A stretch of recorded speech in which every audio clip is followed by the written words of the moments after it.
Well, welcome back to the channel and to not the shop. We're actually in my garage today.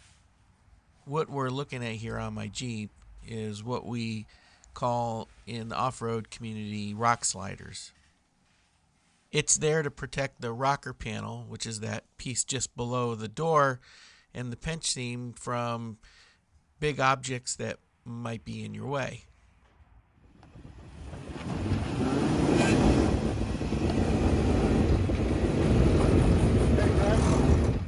Stuck on something. Yeah, back up.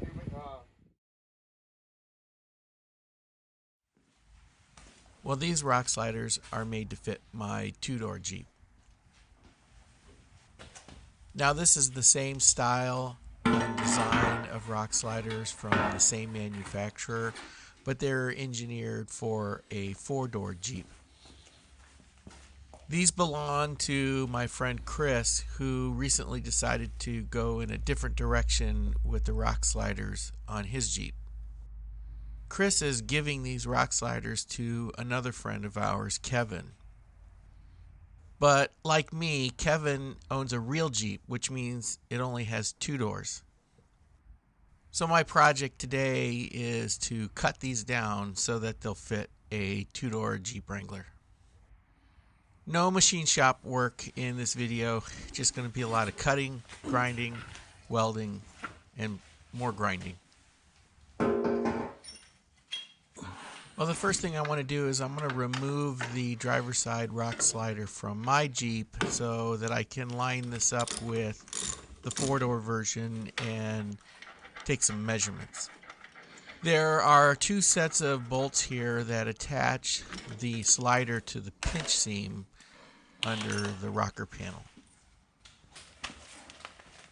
There are also two places where the slider reuses the Jeep's existing body mount bolts. There's two here, one in the front and then another in the rear.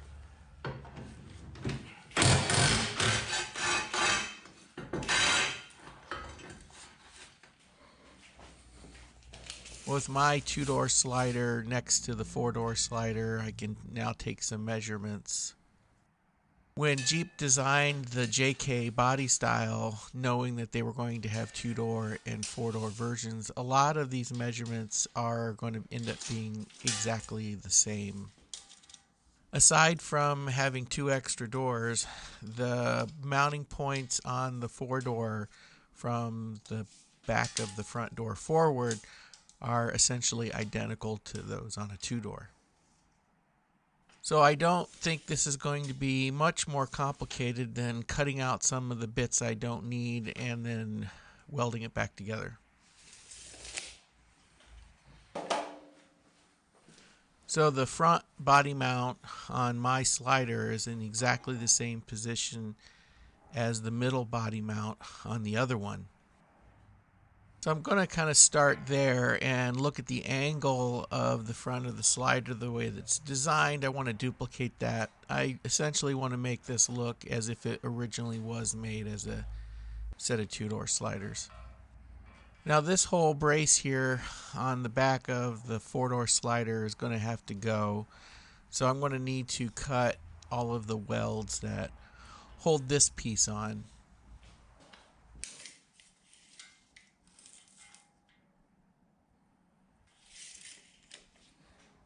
And then what I think I'm going to do is cut the tube right about here, cut it off here, and cut it off of the square section, save that, and then just take out the middle part and put the two halves back together.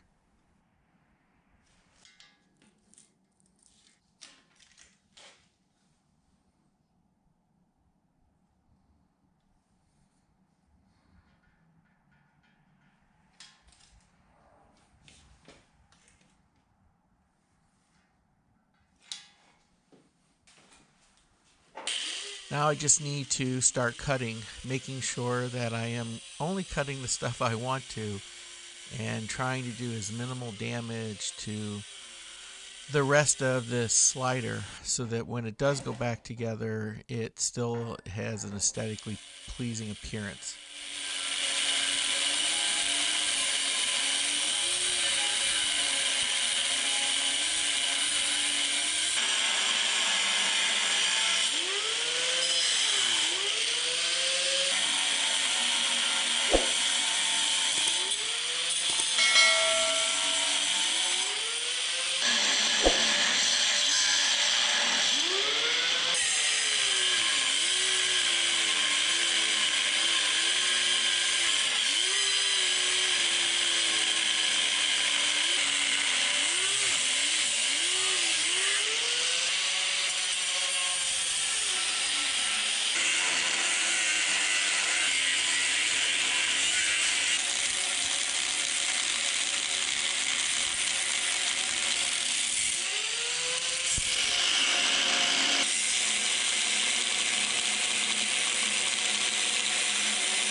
For those places in which it's a little bit tough to get the grinding disc in, I'm resorting to either my Sawzall or just a manual hacksaw.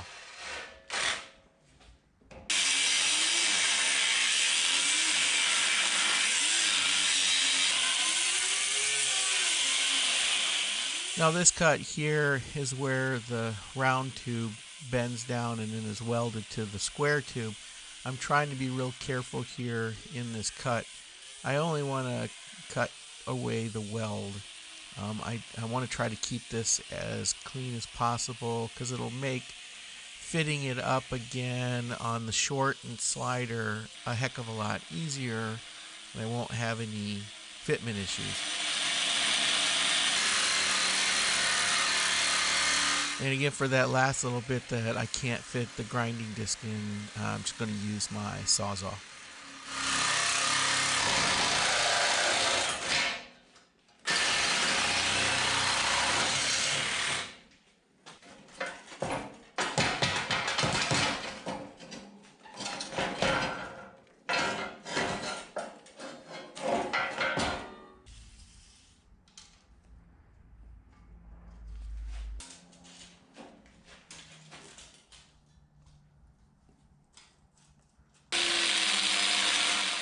Next, I'm cutting the end of the square tube with this diamond shape on the end of it to match the original.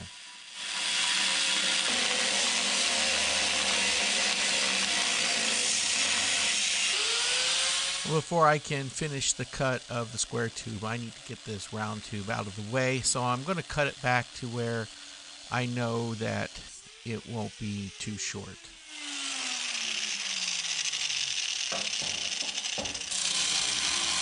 And with that round tube out of the way, I can finish up the diamond cut on the end of the square tube.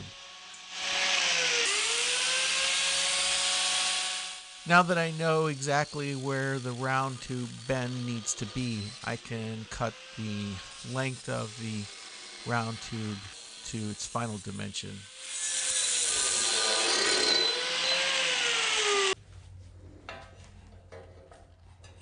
I used the bandsaw in the machine shop to cut the end of the tube to length just to be sure that I got a nice, clean, straight cut on it. And I think this is going to look pretty good. Once I connect this tube back together and then weld it down to the square tube, we should look just as it did before. There's still some leftover weld from where the old brace was cut off, so I'm going to spend a little time here with the flat disc and get all those smoothed out and removed. I also want to go ahead and clean up the ends of these cuts here, remove the powder coat back at least an inch or more. And I'm also going to bevel the edges of the round tube. I want to make sure that I get a good full penetration weld.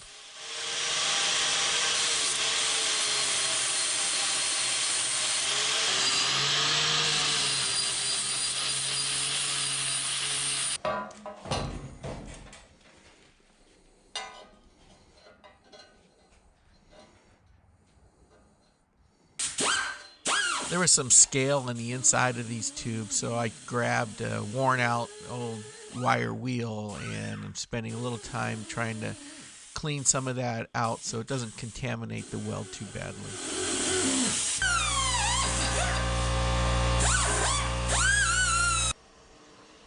I'm going to machine a couple of plugs that will go in each of the rock sliders where these round tubes are rejoined rather than just relying on the weld of the tube. I will plug weld that plug into the end of the tube. So I need to drill a couple of holes in each side of each of the tubes.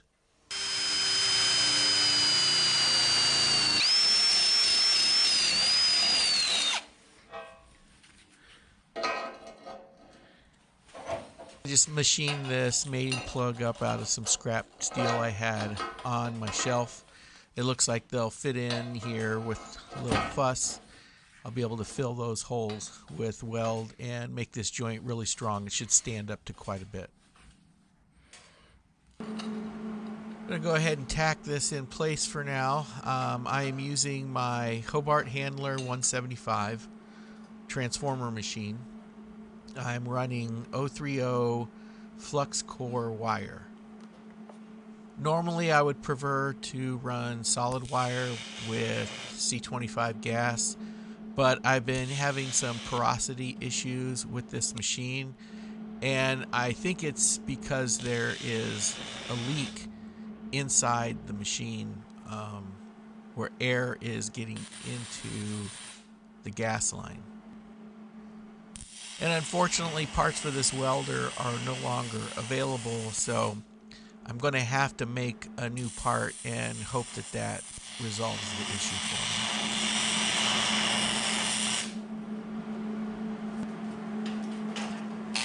me. I don't mind running flux core, other than it's a bit smoky and you're constantly having to wire wheel the flux off of the weld so that you can continue welding over it.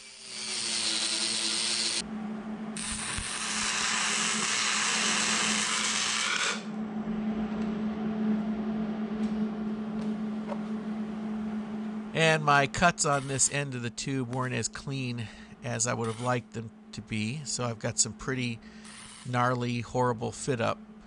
So I need to deposit some bird poop here on the end of this tube and on the square tube in order to build it up a little bit to fill that gap.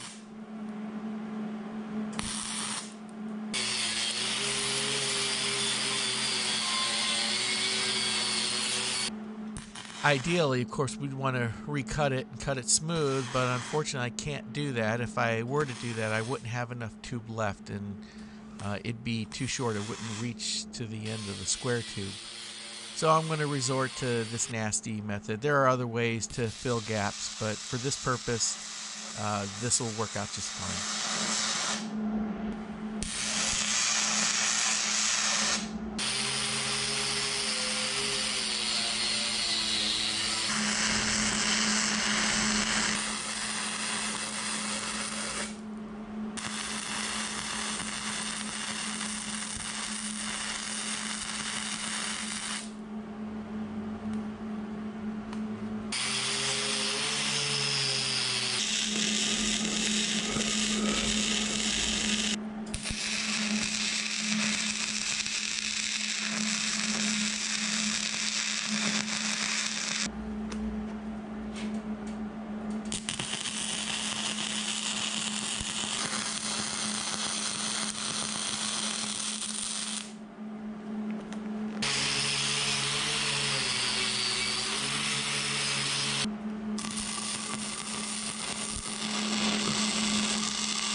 So I grabbed a piece of 1/4 inch, maybe 3/16 steel, cut it into the diamond shape for the end of the square tube, and tack it in place.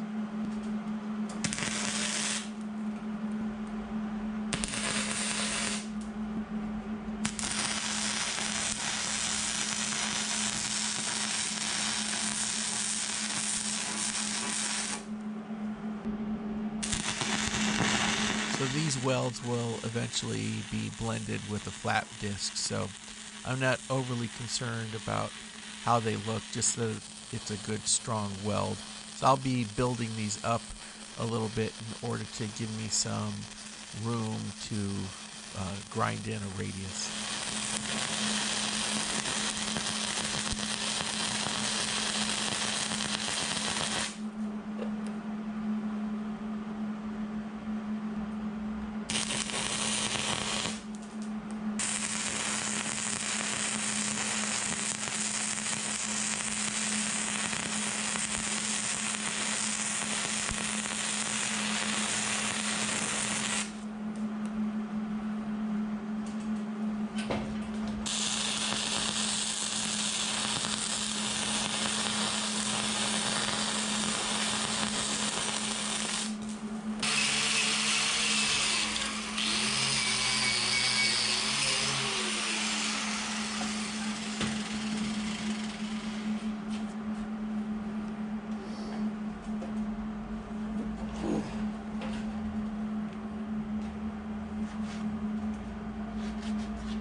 Well, as it goes, second verse is same as the first, except it's just mirrored.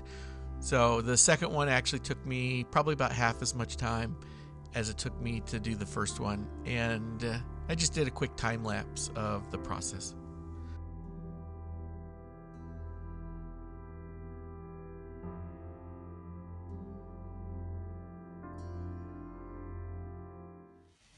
Well, that's it. These are finished. They just need to be media blasted and painted or powder coated.